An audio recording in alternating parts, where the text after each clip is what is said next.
Golden State Media Concepts social media podcast. Time to hashtag everything. We talk about all the fun, crazy stories on social media. From Instagram to Facebook, Twitter to Tumblr, or probably even Friendster. Join us each week as we explore the quirky side of social media. It's the Golden State Media Concepts social media podcast. It's simple, such a sad song. The one that we rely on to get us.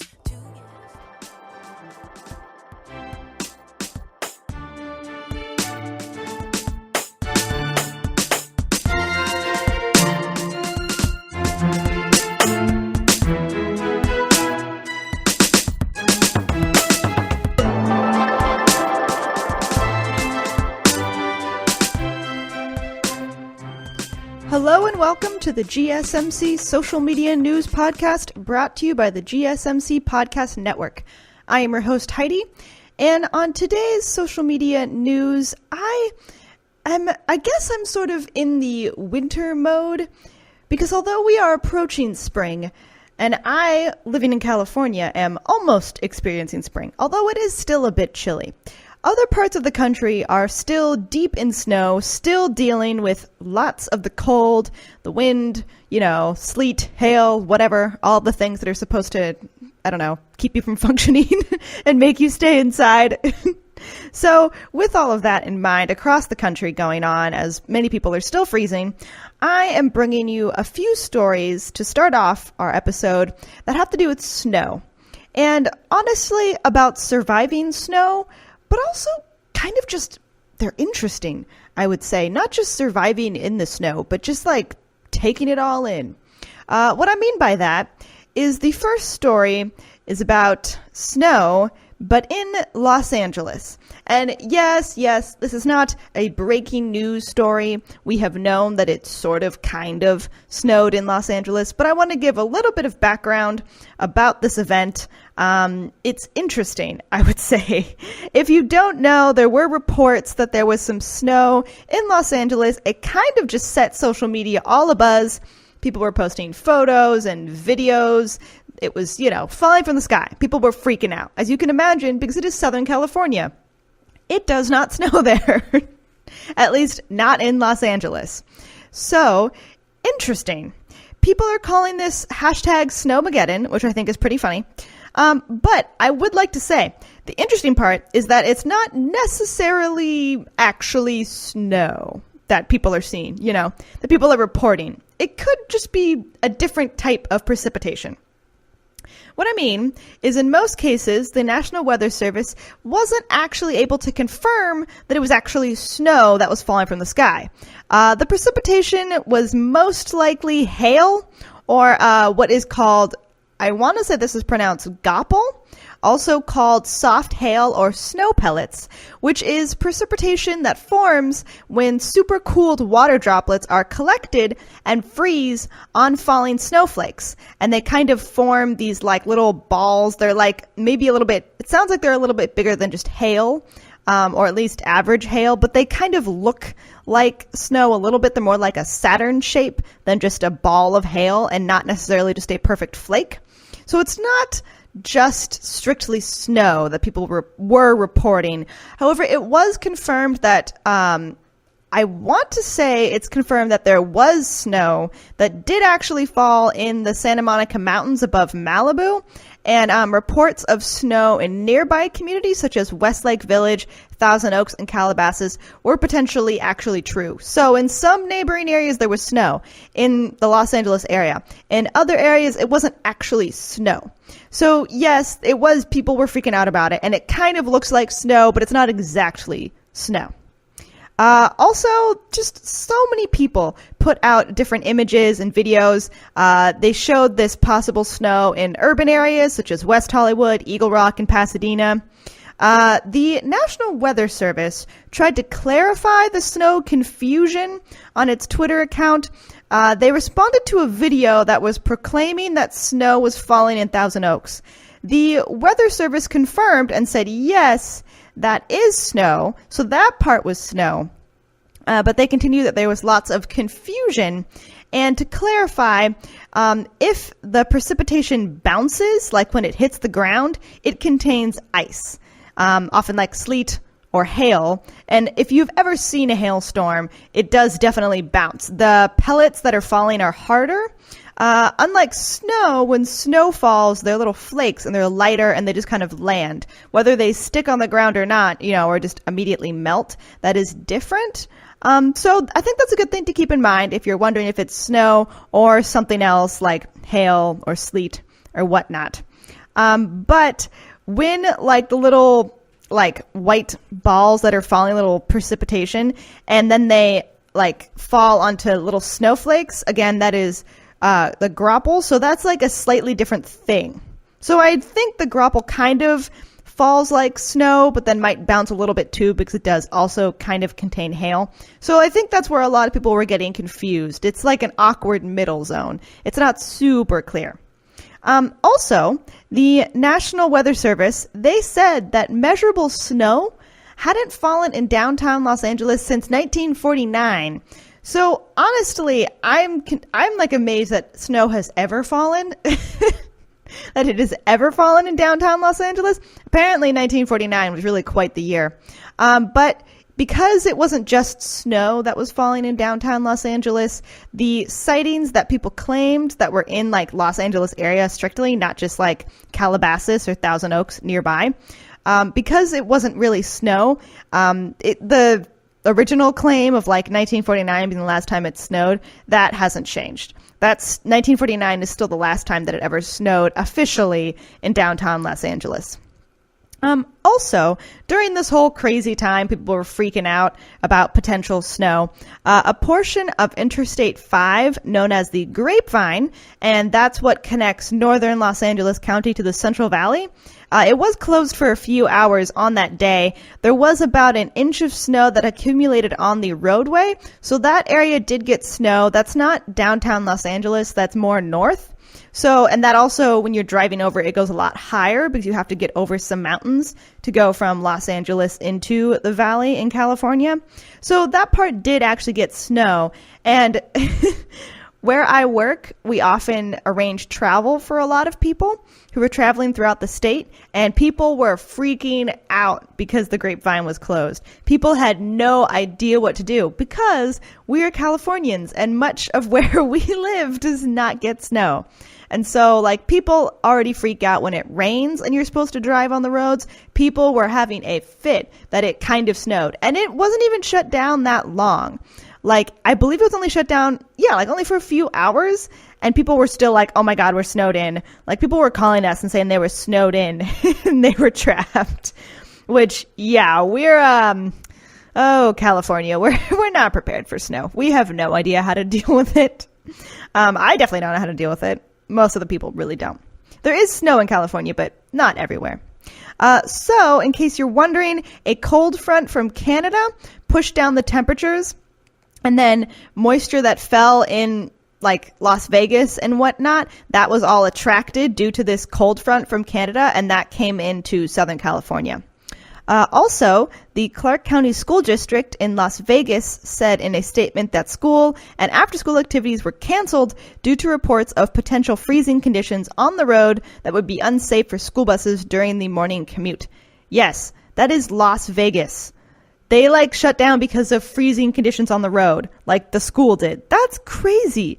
Las Vegas is a desert. And it does snow in deserts, yes, but not normally like that in Vegas. So that's pretty impressive. In San Diego, Riverside, and San Bernardino, they were subjects of a winter storm warning, and that happened the night that people were claiming snow in Los Angeles.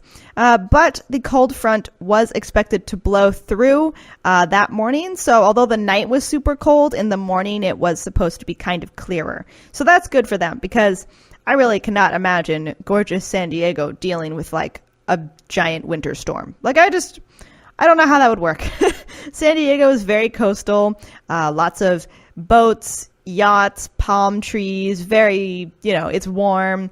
It's not really humid, but I want a little bit more muggy than other parts of the state. So I have a hard time imagining they would at all know how to deal with freezing cold temperatures. Not at all. Another point to mention, federal forecasters, they did call for sunny skies on the weekend after the potential snow.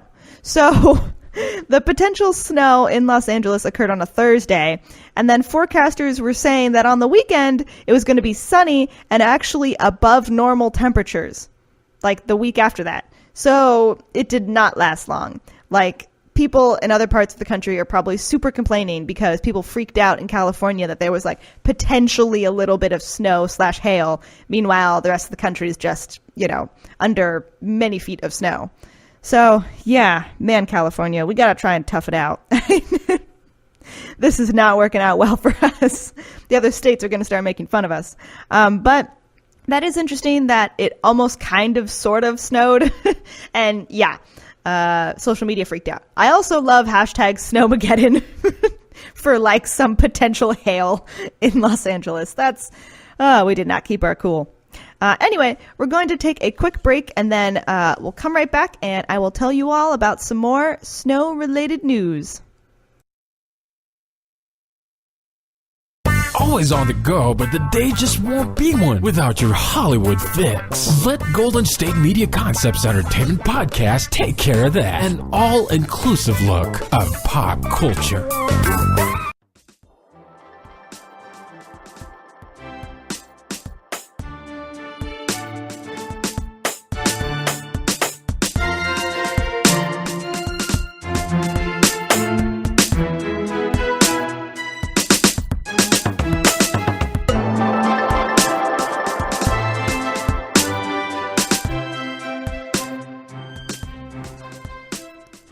Welcome back to the Social Media News Podcast.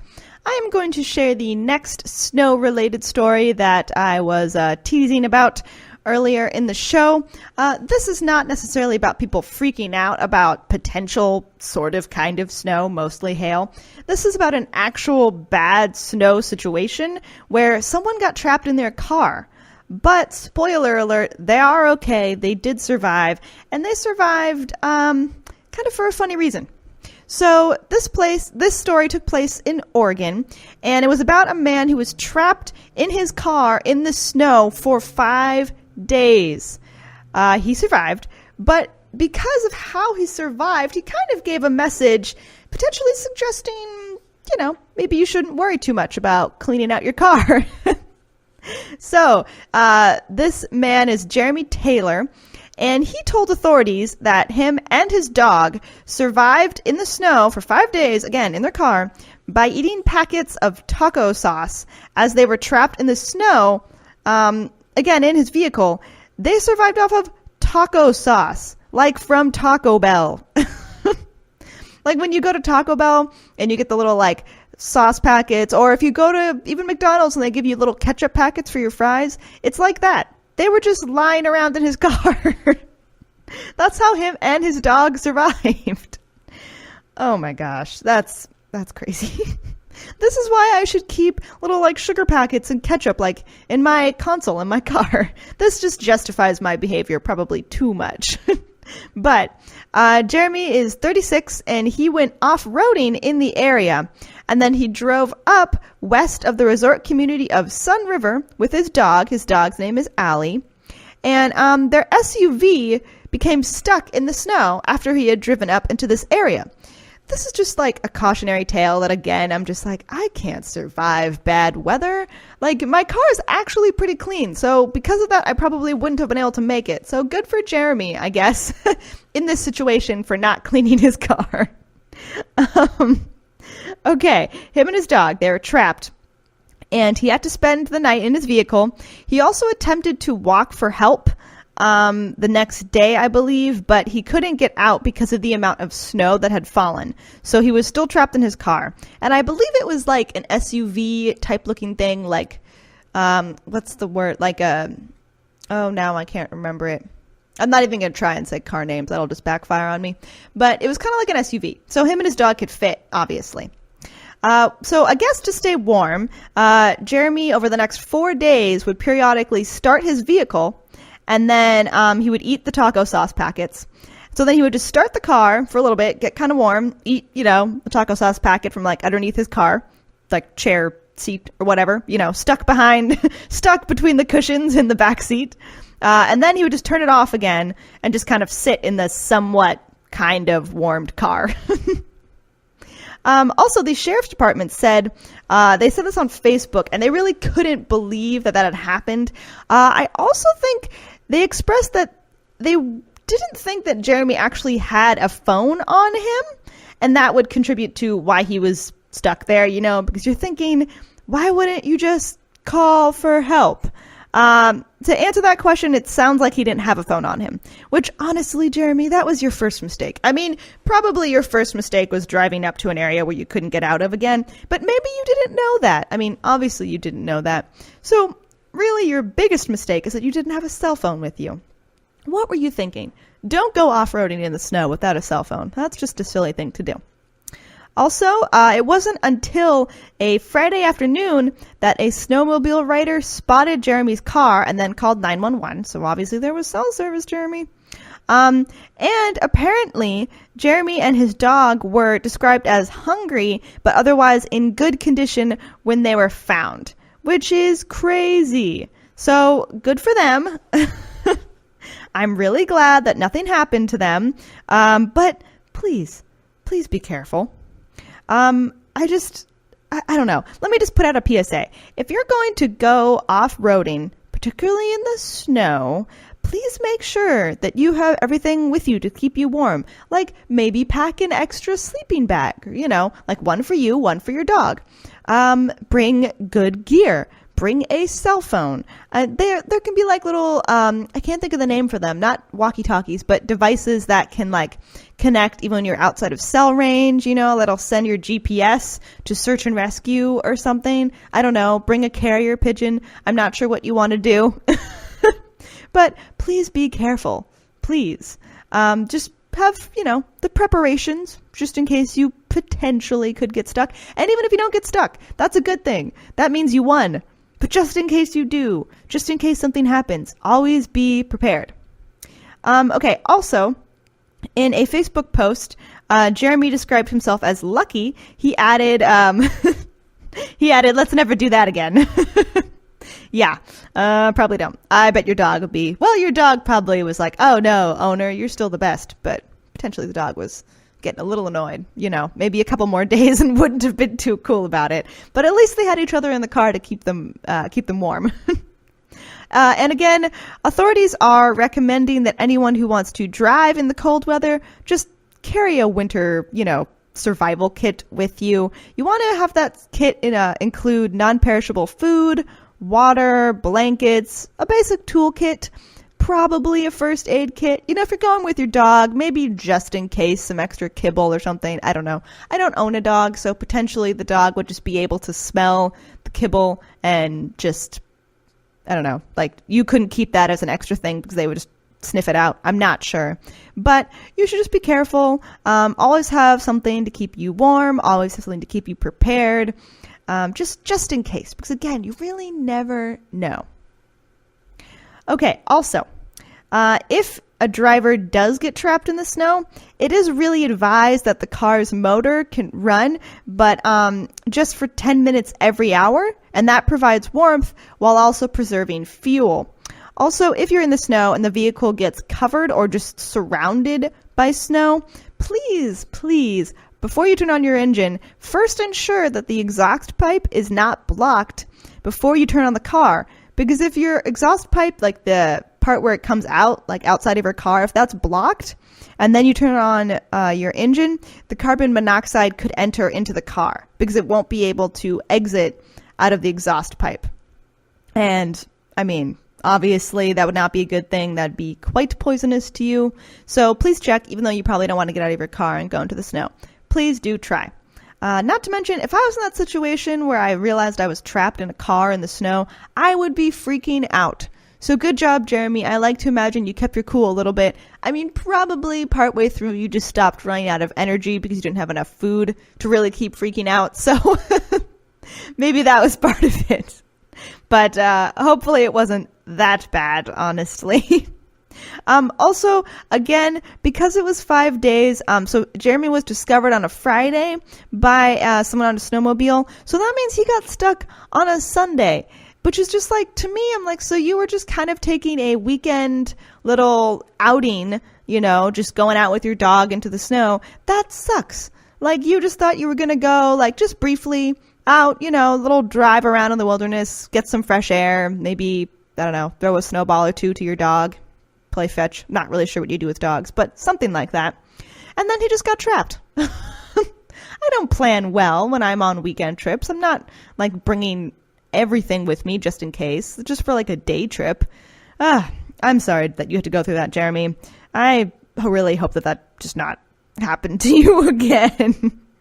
Also, I want to mention Taco Bell saves lives. You might think that the little extra condiment packets that you get from like the fast food are not worth it. Apparently they are, because they might just save your life when they get stuck, like in your cup holder or something, or like this little random extra sugar packets that you shove into your glove box. You never know, people. You never know. That could end up saving not only your life, but also the life of a beloved pet who may end up getting trapped with you because most likely of your lack of planning and bad decision. But hopefully, if something like that happens, you are all prepared and you all have your extra first aid kits and whatnot, just in case worst case scenario does occur. But again, I'm glad for Jeremy. I'm really glad that he's safe. Please be careful to all of you out there that have to deal with the snow. And that is the last snow story of our social media news. I want to move on. I'm glad that I shared the hopeful story of Jeremy. I want to share another story that is not hopeless, but is definitely a bit more on the sad side. So we're going to take a quick break before I go into that story. Please hang on. I'll be right back, and we'll keep talking about social media news.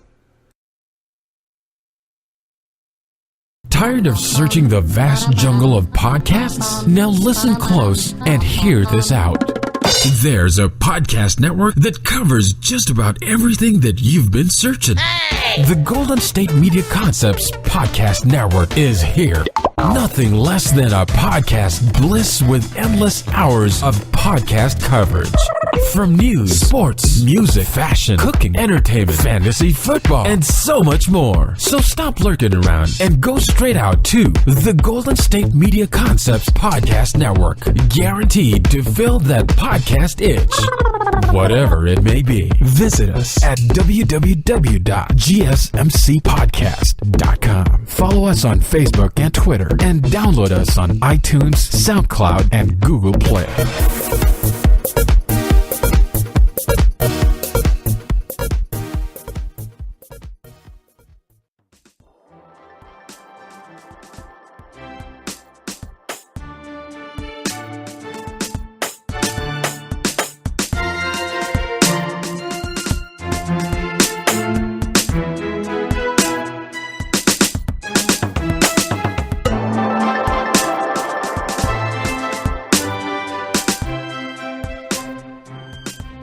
Welcome back to the podcast. We are moving on from our snow-related stories onto another story.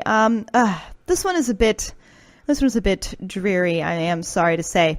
This is about Jeopardy, specifically the host of Jeopardy, Alex Trabek. So Alex Trabek has been diagnosed with stage 4 pancreatic cancer. Perhaps I should just take a moment so that we can all let that sink in, because it is unfortunately sad news. Alex Trabek is 78, which I did not know. But he broke the news in a video message which he shared on Wednesday, which was March 6th, I believe. And this is what he said. He said, "I have some news to share with all of you, and it's in keeping with my longtime policy of being open and transparent with my Jeopardy fan base. I also wanted to prevent you from reading or hearing some overblown or inaccurate reports regarding my health. So, therefore, I wanted to be the one to pass along this information.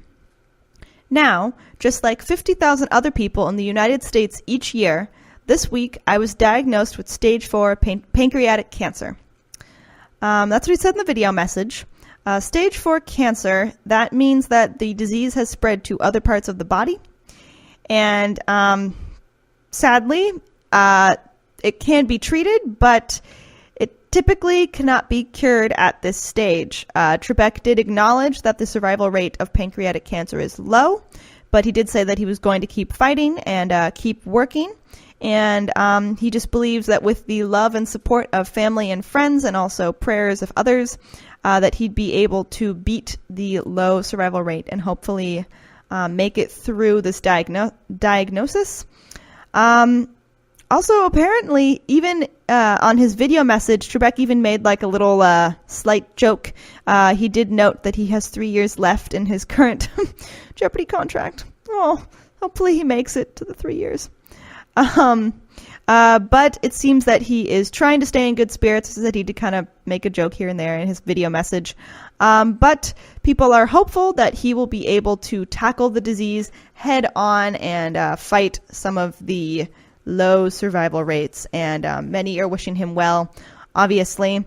Also, Alex Trabek has been the host of Jeopardy since its current iteration debuted in 1984, which is kind of crazy. He has won 5 daytime Emmys for Outstanding Game Show Host, and he received a Lifetime Achievement Award in 2011. I really hope the best for him, and this kind of makes me sad to share. But Alex Trabek, if you are listening or if you are a fan of Alex Trabek, I am sending good thoughts and prayers your way, and I hope that you can recover and keep fighting, and just wishing, him and his family the best. I want to end on a slightly more hopeful note.